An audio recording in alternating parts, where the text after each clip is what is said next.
Salut et bienvenue dans Superbike 2000. Une fois n'est pas coutume, nous allons parler de scooters aujourd'hui et de scooters particuliers puisqu'ils sont passés entre les mains expertes d'un préparateur de très haut niveau.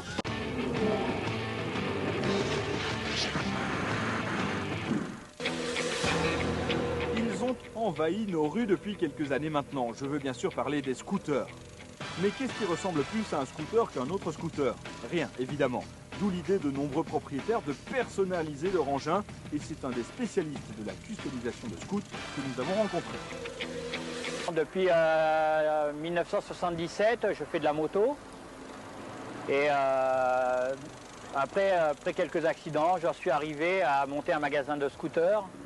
Et j'ai gardé ma passion pour le tuning. Le dernier né, vous l'avez devant vous, là, c'est un Colin Edwards avec disque ventilé, étrier 6 pistons, le NOS, un haut moteur qui est hors norme en France, mais la machine n'est pas à vendre, donc ça sera juste une exposition. Sinon, vous avez mon T-Max qui lui est monté avec le disque étrier Brembo, le pot Haro, un variateur Malossi, passage de roue avec un petit lèche-roue. Vous avez le petit Renault Alonso qui est lui tout préparé avec disque flottant, avec toutes les carrosseries en fibre de verre réalisées par nos soins. Prochain, ce sera un Jet Force. On a peut-être aussi une XP6. On a le nouveau Biwiz 2004 sur lequel on est en train de travailler. Et là, un autre scooter qui est dans l'atelier là en ce moment, qui est en fin de travaux. Pour un pilote qui roule en karting, Anthony Pupo. Et chez Active Bike, tout est possible. Le propriétaire du scooter peut évidemment choisir la déco qu'il désire. Donc il y a une coque BCD, un passage de roue, il y a les jantes qui ont été polies, repeintes, le moteur poli et repeint. Donc il a voulu, étant donné que c'est un pilote de karting, il a voulu ramener un peu de pièces karting sur son scooter. Donc on a pris un moyeu de volant avec une poignée de commandes de vitesse.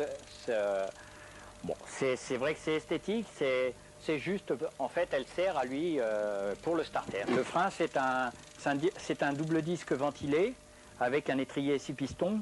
On n'a pas fait le même montage que sur le stunt parce que lui, il avait les biellettes de karting. Étant donné que c'est un pilote karting, c'est vrai qu'il a beaucoup de pièces. C'est un revendeur de karting et il a beaucoup de pièces. Donc il a voulu un système de biellettes qu'on a adapté justement pour que ça égaye un peu sa machine.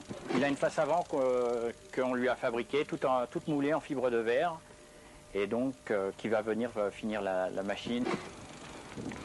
Et là, je vais vous présenter quelques pièces que l'on fabrique. Quelques pièces que l'on fabrique en fibre de verre. Donc ça, c'est une face avant qui se monte sur un booster, avec un double optique, et une prise d'air devant qui est en... Donc ceci est le moule. Là, vous avez le nouveau dosseret de slider ou de stunt. Slider ou stunt, c'est le nouveau dosseret que l'on a fabriqué pour pouvoir adapter sur la machine.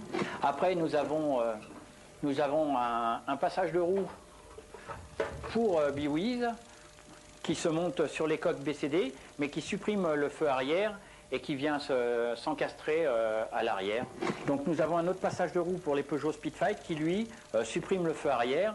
Pareil, il monte jusqu'en haut et il supprime le feu arrière et on peut lui encastrer deux petits feux avec le stop et l'éclairage. Donc maintenant, c'est vrai que la nouveauté que je sors, ce sont des feux à diode. Je lance ce produit. Ce sont des petits feux à diode comme il y a sur le stunt. Donc on peut les réaliser soit avec le nom du client. Là, nous avons le feu du T-Max qu'on a moulé quand le T-Max est sorti. On a moulé le feu arrière parce que le feu arrière ne me plaisait pas. Et donc j'ai dû remouler le feu arrière. Donc on a fait un moule en plâtre pour pouvoir sortir la pièce que vous avez sur le T-Max Barichine. Le travail, maintenant que le moule est sorti, consiste à prendre le moule, bien le graisser, prendre de la cire, bien graisser le moule. Le but de l'opération, c'est de bien le graisser pour pouvoir justement après poser notre gel coat, donc il faut que la graisse soit uniforme, et la laisser sécher un petit peu, et pour pouvoir après poser notre gel coat. Une fois le gel coat posé, il faudra laisser sécher un petit peu.